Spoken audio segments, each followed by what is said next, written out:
صرف ہمارے ملک پاکستان میں آپ دیکھ لیں، پچھلے 30-40 سالوں میں مذہب کے نام کے اوپر،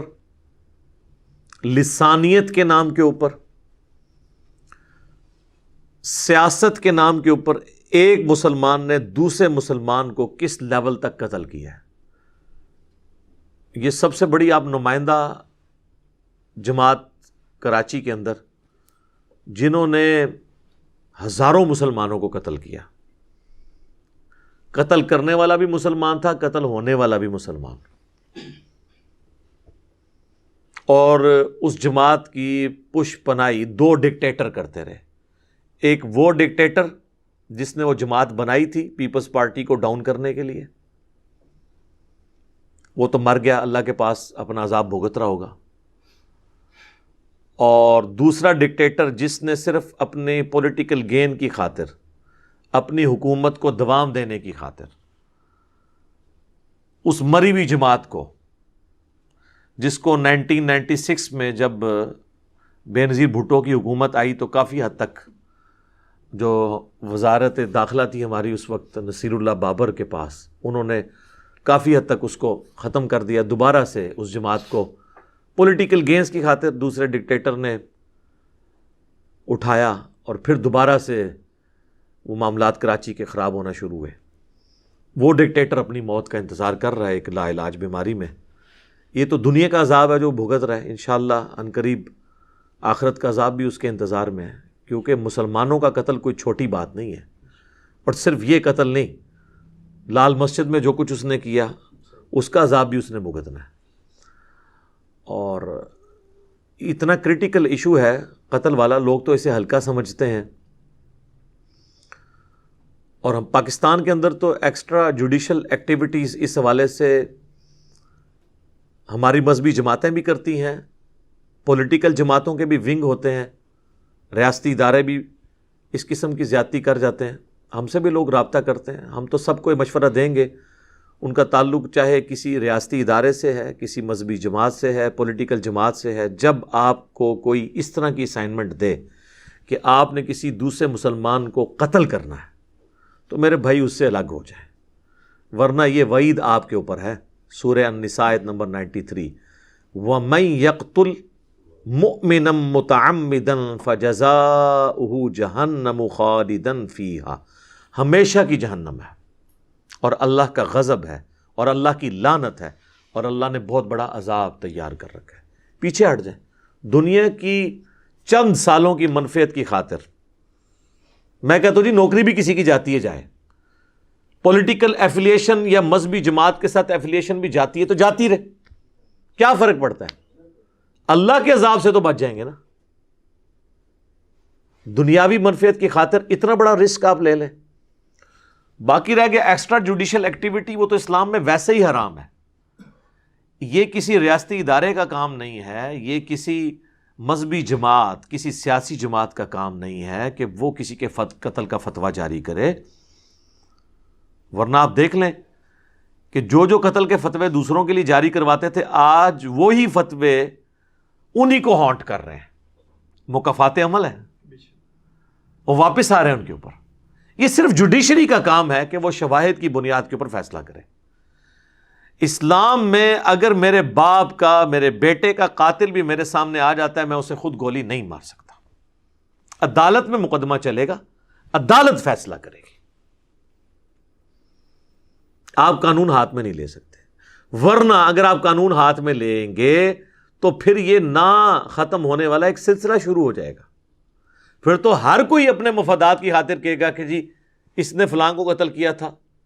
پریمپٹیو رائٹ رکھتے ہوئے میں اس کو مارنا چاہ رہا ہوں، یہ کرنے والا تھا تو میں اسے مارنا چاہ رہا ہوں،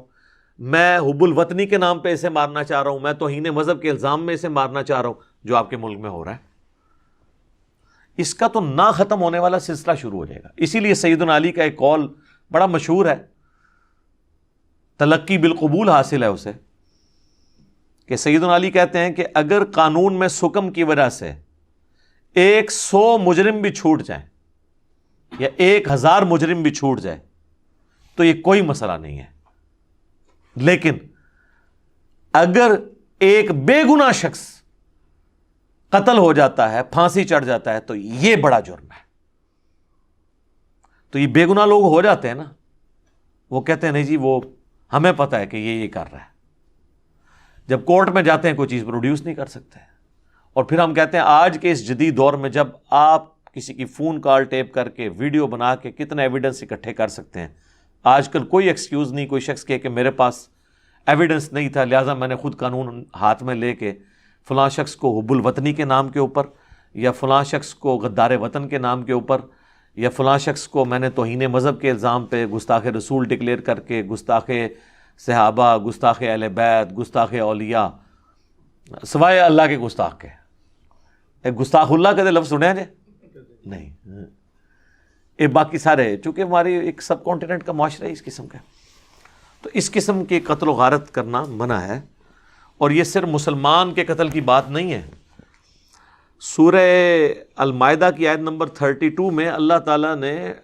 جنرلائز کیا ہے، اور یہ جناب قرآن حکیم کا امتیاز ہے، اتنی بڑی یونیورسل کمانڈ قرآن میں آئی ہے سورۃ المائدہ کی آیت نمبر 32 کے اندر، جس میں کسی کافر اور مسلمان کا فرق نہیں، جنرل حکم ہے قتل ناحق کے بارے میں۔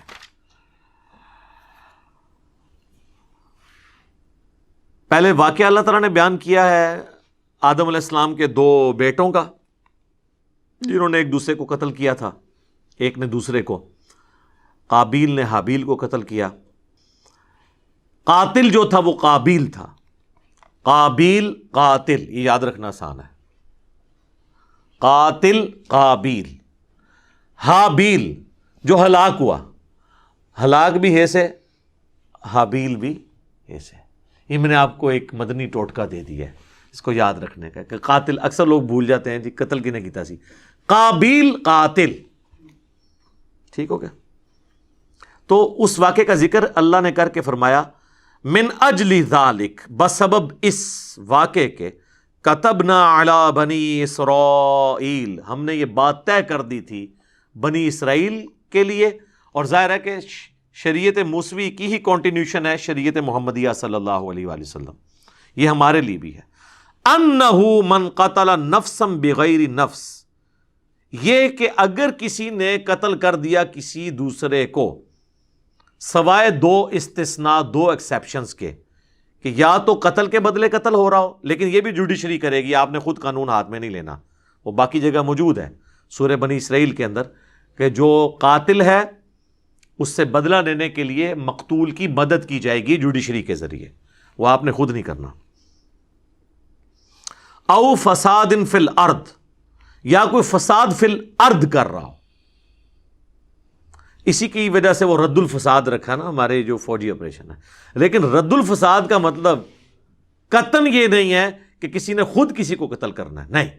مجرموں کو آپ پکڑیں گے، جوڈیشری میں لا کے پروف کریں گے، سارے شواہد رکھیں گے۔ تو اللہ تعالیٰ ہمارا 2 ایکسیپشن ہے، یا تو قتل کے بدلے قتل ہو یا فساد فی الارض کرنے والا، یہ 2 قتل تو ہو سکتے ہیں، قتل کے بدلے قتل جوڈیشری کے ذریعے، اس کے سوا اگر کوئی قتل ہوا فَكَأَنَّمَا قَتَلَ النَّاسَ جَمِيعًا، تو گویا اس نے پوری انسانیت کو قتل کر دیا جس نے ایک انسان کو بھی قتل کیا، وَلِعَاذُ بِاللَّهِ تَعَالَى، آمین۔ وَمَنْ أَحْيَاهَا، اور جس نے کسی ایک جان کو بچا لیا، اس کی زندگی بچا لی، فَكَأَنَّمَا أَحْيَا النَّاسَ جَمِيعًا، تو گویا اس نے پوری انسانیت کو بچا لیا۔ یہ وہ آیت کا حصہ ہے جو ہاسپٹل کے باہر لکھا ہوتا ہے اور اندر ڈاکو بیٹھے ہوتے ہیں اکثر، یہ ڈاکٹروں نے لکھ کے لگایا ہوتا ہے نا، جس نے ایک جان بچائی گویا پوری انسانیت کو بچا لیا، اور اندر خام خواہ کے ٹیسٹ لکھتے ہیں، خام خواہ کی فیسیں بناتے ہیں، اور لوگوں کی چمڑیاں اتارتے ہیں، الا ماشاء اللہ اچھے لوگ بھی ہیں لیکن زیادہ تر اسی طرح ہی ہیں۔ تو یہ اللہ تعالیٰ نے یونیورسل ٹروتھ بیان کر دیا اس حوالے سے کہ قتل کے بدلے قتل صرف 2 ایکسیپشن کے ساتھ ہے، اگر کسی نے قتل کیا ہے کسی کو، اس کے بدلے جوڈیشری اسے قتل کرے گی، یا پھر وہ فساد فی الارض کرنے والا ہے، زمین میں فساد مچاتا ہے جس کی وجہ سے قتل و غارت ہوتا ہے، لوگوں میں لڑائیاں کرواتا ہے، چوری ڈاکے کرتا ہے، اور عادی مجرم ہے، تو وہ بھی پھر اس کی سزا بھی ہوگی. وہ فساد فی الارض کی سزا تو پھر اس حد تک آئی ہے اس سے اگلی آیت میں کہ اسے سولی دیا جائے گا اور مخالف سمت کے اس کے ہاتھ پاؤں بھی کاٹے جائیں گے.